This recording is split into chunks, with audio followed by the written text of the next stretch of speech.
Bonjour à tous, une très bonne année 2024. Aïe, on y est. C'est voilà, une nouvelle année qui commence et j'ai envie de la commencer en me projetant un peu sur l'année à venir et les projets. Là, je vais en parler un petit peu à la fin, mais je pense que je ferai une autre vidéo sur cette année après. Je vais surtout revenir sur cette année qui a été quand même un peu particulière. J'ai voulu partager un peu plus et j'ai développé cette chaîne avec l'ambition de partager voilà ce que j'allais pouvoir faire sur le vélo et puis mon envie de parcourir les routes du monde à vélo et ça s'est pas passé exactement comme je l'aurais souhaité. C'était une année un peu compliquée mais certainement une année charnière. En tout cas c'était une vraie aventure dans le dans le sens premier du terme, hein, d'affronter des épreuves et voilà, de les passer et d'avancer toujours, peu importe ce qu'on peut avoir devant soi. Donc voilà, 2023, ça s'est commencé avec mon projet Retour en source, départ de région parisienne, hein, directement au bas de ma porte et pour faire j'étais parti pour 3180 km direction de Casablanca. Ça a été un moment un peu incroyable pour moi. C'était une façon aussi de rendre hommage à mon père et c'était un projet un peu fort émotionnellement. Ça s'est ressenti à plusieurs moments, mais voilà, dès le premier jour, quand j'ai vu qu'il y avait un horaire à laquelle le cimetière fermait et que j'ai dû rouler au-delà de ce que je pouvais faire à ce moment-là. Et je suis arrivé quoi une demi-heure devant la fermeture. Forcément, c'était le premier moment un peu fort de mon année. Voilà, une fois que j'étais passé là-bas, je pouvais continuer un peu plus sereinement cette route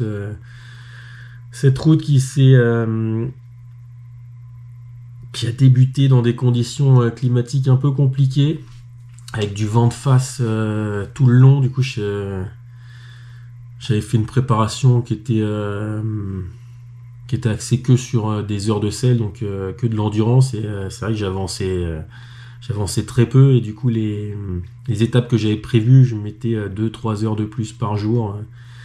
Du coup, c'était pas prévu que je dorme aussi peu, mais je me suis retrouvé à arriver 2-3 heures du matin tous les soirs. Donc ça a été un début de projet, un début d'année un peu épique.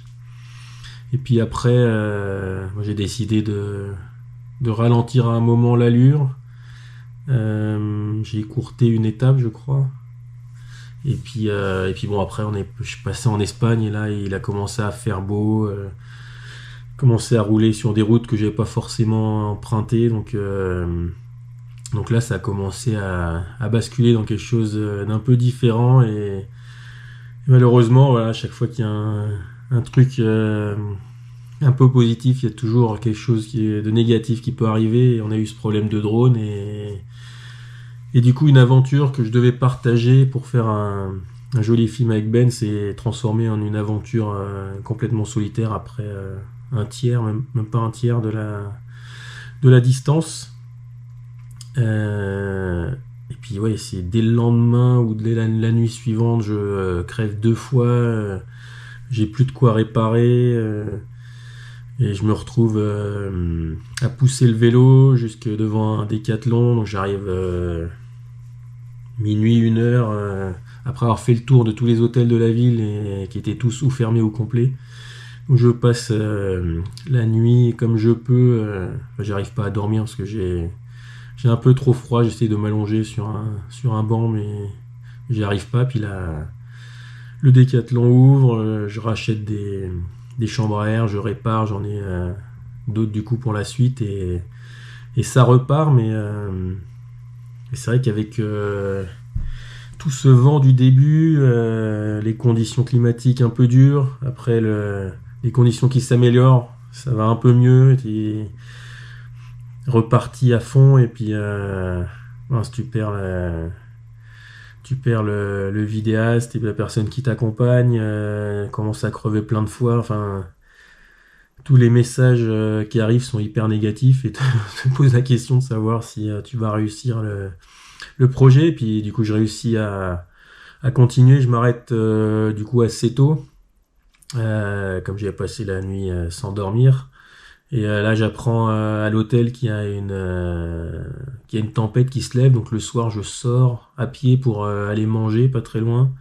Et je vois que le vent commence à vraiment souffler. Je suis la météo minute après minute, quasiment après quand je rentre dans ma chambre d'hôtel. Et ouais, là, il y a une alerte de fou. Et sur la région sur laquelle ça a commencé, il y a des inondations, des routes qui sont cassées. Enfin, du coup, je me dis, on va voir le lendemain si le vent est vraiment de 60-70. Même si j'avance pas vite, je pars. Mais bon, pendant la nuit, il y a des arbres qui sont tombés à côté de l'hôtel. Quand je me réveille, je décide de prendre une nuit de plus et je reste une nuit de plus. Mais du coup, ça m'impose aussi de rouler plus vite parce que j'ai pas j'ai pas un délai pour faire ce projet suffisamment long pour prendre mon temps. Donc voilà, le surlendemain, je peux repartir. Il y a toujours du vent, mais qui est largement faisable. Hein. Je pense qu'il y a du 30 ou 40 km/h, mais même s'il est défavorable, ça va. Puis il y a des moments où je suis abrité en plus, donc ça se passe plutôt bien, à part un moment où je passe il y a un flanc de montagne, donc moi je le contourne et j'ai le flanc de montagne sur la droite, et à un moment il y a une petite barre rocheuse sur la gauche, et du coup je passe entre les deux, et là le vent il s'infiltrait là-dedans, et ouais, dans la descente ça a commencé à guidonner. Je me suis dit voilà, on aura encore des soucis. En descendant sur cette plaine là, il y avait un gros vent de côté, trois quarts face, qui était un peu compliqué, et finalement ça s'est passé. Le soir là, le vent a commencé à tomber, et du coup j'ai décidé de rouler toute la nuit, et ce jour-là finalement j'ai fait plus de 600 km en une fois, et je me suis rapproché au maximum de la ville au sud là, de Tarifa, plus au sud d'Espagne, où je devais prendre le ferry pour le Maroc, et du coup je me suis dit bon voilà, il y aura une dernière journée après ça, je me repose bien à Malaga, et une dernière petite journée facile pour finir l'Espagne. Et finalement ça a été un peu compliqué. Bon, je vous laisse regarder dans le film, mais voilà, après je pose pour la première fois mes roues au Maroc, et la fin du projet était assez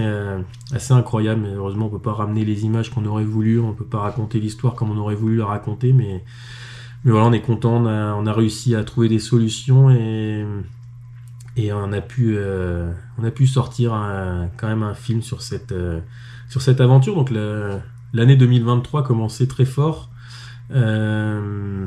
et c'est une année aussi où j'avais décidé malgré le fait que l'année d'avant, après ma chute sur la RAF, je m'étais dit que je ferais plus la RAF, et finalement, en fait, pourquoi je me suis réinscrit, c'est parce que je me suis dit pourquoi pas la faire en duo. Du coup j'ai proposé à des gens de la faire en duo, et les gens devaient réfléchir, et moi dans ma tête je me disais c'est bon, je vais la refaire. Donc j'avais en tête de la refaire, mais en duo, et finalement les personnes qui auraient pu m'accompagner n'étaient pas disponibles à ce moment-là, et du coup je me suis réinscrit en solo parce qu'il y avait personne. Mais à la base je voulais pas me réinscrire en solo, c'était vraiment pour les refaire en duo. Et voilà, après dans l'année je suis parti aussi, Guillaume m'a proposé de venir avec lui traverser la France à sa façon. Donc il avait tracé une route qui passait par toutes les régions de France métropolitaine. Donc voilà, on a pu partir pas loin de la région parisienne, traverser, aller à l'ouest jusqu'au début de la Bretagne, et après tout recouper en diagonale jusqu'au Vaucluse. Et c'était une belle aventure aussi, où on a pu découvrir la générosité aussi des gens, avec cette personne qui nous arrête en pleine nuit un soir où on n'arrivait pas à trouver de logement, où il y avait un orage qui commençait à arriver, on commençait à être en altitude, et voilà, qui nous a trouvé une solution incroyable pour pour nous mettre à l'abri et nous ouvrir les portes d'une maison et nous offrir de quoi manger. Donc c'était un beau projet. C'était la première fois que finalement je partageais un projet et du coup il y a la générosité de le partager à deux cyclistes et puis de rencontrer ces gens qui nous ont hébergés et cette personne qui nous a offert tout ce qu'elle a, enfin le maximum de choses pour nous mettre à l'abri. Ça a été quand même un des moments un peu marquants des moments marquants de cette année 2023 et d'ailleurs c'est sur cette traversée qu'on a commencé à parler à Guillaume de faire des choses ensemble en 2024 et ça devrait se faire ou ça va se faire. On va repartir tous les deux sur les routes cette année. Et donc, oui, il y a eu maintenant, j'étais inscrit sur la Race Cross France et il y a la Race Cross Paris où j'avais pas pu faire la première année, donc je me suis inscrit sur la Race Cross Paris et ça a été un moment un peu particulier en fait. Je suis arrivé j'avais envie de la faire. Finalement, j'ai peu oublié le côté. Moi, je ferai plus d'ultra que je m'étais dit après la chute sur la RAF. Et quand je suis arrivé sur la base de vie, je me sentais pas à ma place et ouais, j'étais vraiment pas bien. C'était un moment, je l'aurais très certainement encore plus mal vécu si j'avais pas croisé pour la première fois. Je croisais Benoît qui m'impressionne toujours avec son fixie, avec ce qu'il fait avec. Et j'ai lu sur son visage qu'il était un peu dans le même état d'esprit que moi. Je savais pas si c'est pour quelle raison, mais que j'ai été le voir et on a pu discuter. Et tout de suite, il m'a dit qu'il était pas, il se sentait pas forcément en phase là, avec le fait de partir en compétition. Il était pas motivé. Du coup, on a un peu échangé parce qu'on avait un peu le même sentiment. Et voilà, finalement, on prend le départ et je crois qu'il part derrière moi parce qu'il me rattrape et ouais, une vitesse un peu folle et du coup à ce moment-là moi j'étais bien dans ma course et lui avait l'air heureux aussi donc voilà on se sentait pas forcément en phase au départ mais voilà une fois sur le vélo c'était là où on devait être et on se sentait bien et bon j'ai pas pu les suivre. Je crois qu'avec Eric ils sont partis. Il y a eu une première côte un peu longue et moi j'avais pas les moyens de les suivre donc ils sont partis un peu devant et moi j'ai fait ma course. On a passé la nuit et on s'est retrouvés malheureusement. Je vais dire malheureusement on s'est retrouvés parce qu'Eric avait chuté et je vois au loin que Benoît est debout. Au début je vois pas qu'il y a quelqu'un qui a chuté et je comprends pas. Je regarde, je ralentis puis je m'arrête et je vois que c'est Eric donc je lui parle un petit peu et Benoît me dit il a chuté, j'ai appelé les pompiers, ils arrivent, ouais, tu veux pas attendre avec moi et moi de toute façon avant qu'il me demande j'ai déjà un peu décidé que de toute façon enfin, j'allais pas repartir et laisser quelqu'un comme ça, surtout quelqu'un que je connais depuis tant d'années. Et voilà, Eric est parti avec les pompiers. Enfin, les gendarmes sont arrivés d'abord. Ils ont mis la voiture, ils ont sécurisé. Puis les pompiers sont arrivés. On a laissé Eric. On est repartis tous les deux. Et on est repartis tous les deux dans un grand silence. C'était un peu. Je pense que moi, ça m'a renvoyé à ma propre chute, au fait que je m'étais dit que c'était peut-être pas le chemin, enfin l'ultra distance et les compétitions, c'était peut-être pas le chemin qui me convient le mieux parce que visiblement moi j'avais eu des soucis à gérer le sommeil et voilà donc et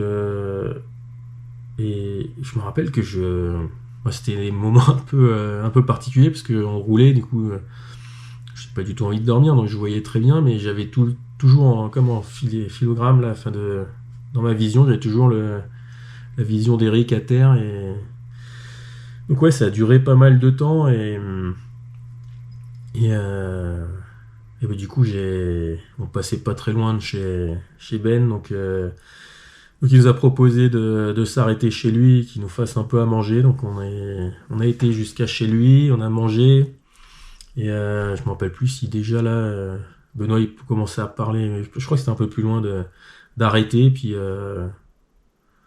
moi finalement enfin même s'il y avait les jambes, je sais pas, je me sentais, enfin ça m'avait remis dans quelque chose où je me sentais pas à ma place, donc moi j'ai décidé de le suivre et j'ai arrêté aussi, mais je pense que c'était mieux comme ça à ce moment-là, de toute façon. Donc voilà, la Race Cross Paris, je m'étais inscrit aussi à Race Cross France et Race Cross Suisse, je crois, mais je savais déjà à ce moment-là qu'il y avait peu de chances que je prenne le départ des deux autres. Enfin, je m'étais dit quand même peut-être la Suisse parce que j'avais envie de.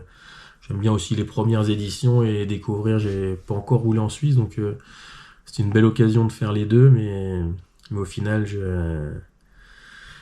j'ai pas été au départ ni de la Race Cross France ni de la Race Cross Suisse. De toute façon, la Race Cross France, j'avais une obligation qui était tombée. Enfin, on m'avait mis un truc, j'avais demandé à le reculer, mais on m'avait dit non et j'avais pas forcé plus que ça. Et du coup, 5 ou 6 jours après le départ de la Race Cross France, j'avais un impératif que je pouvais pas déplacer, pouvais pas manquer en région parisienne. Donc voilà, j'ai pu,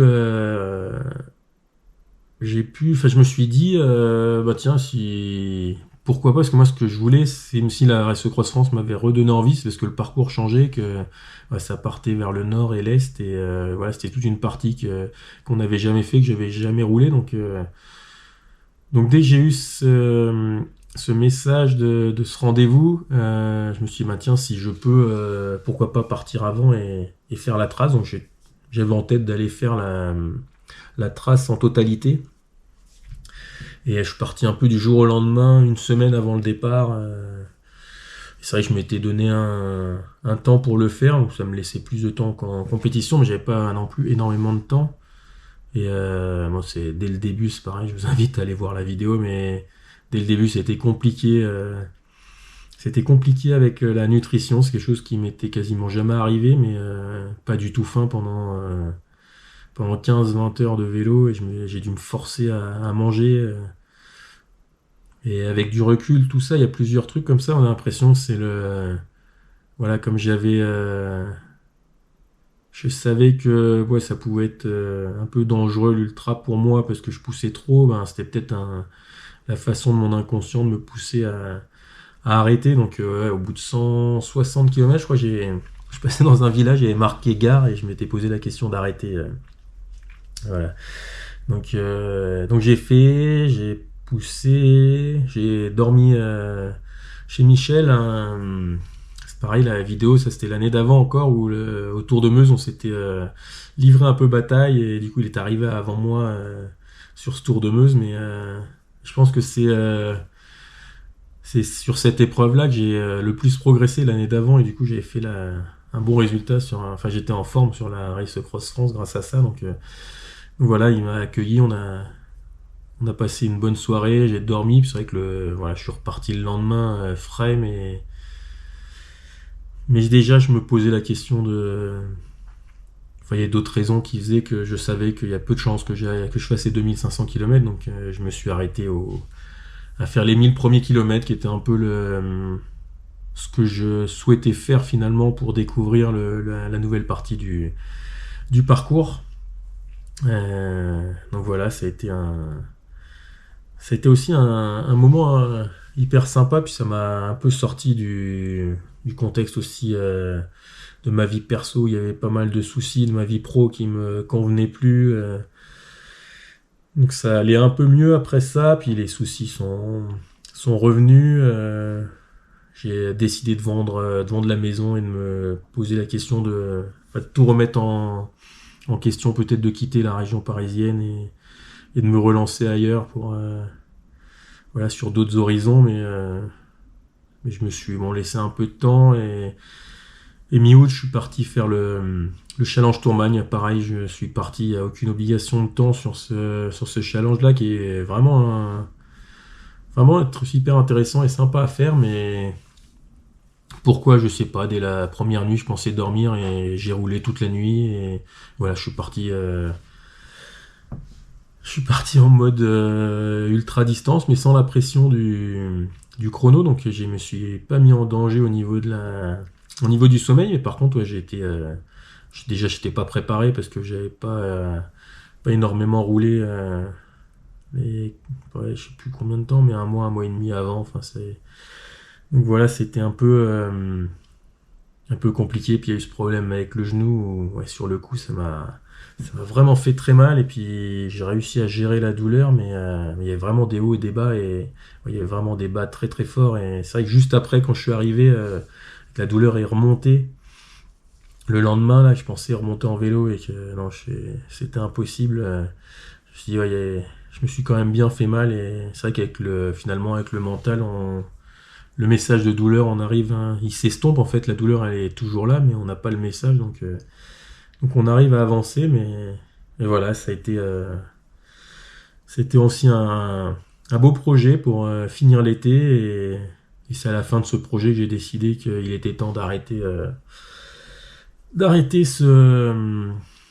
d'arrêter mon CDI, donc j'ai réussi à négocier une rupture conventionnelle et j'ai quitté mon travail fin octobre. Puis il y a eu d'autres soucis ouais, qui m'ont bouffé la vie pendant quelques temps. Donc voilà, ça a été une soupape et j'ai cru que ça allait un peu tout régler, mais bon, il faut du temps pour digérer certaines choses. Et voilà, c'est pour ça que c'est une année un peu particulière, mais si je devais tirer une conclusion sur 2023, c'est que finalement, avec du recul, c'est une année charnière pour moi et surtout, ça va être une préparation pour 2024. Et ouais, 2024, parlons-en, j'ai eu 1000 idées, j'ai commencé un planning où j'ai commencé à mettre tout ce que je voulais faire et en fait, ça rentre pas, donc j'ai commencé à enlever des choses.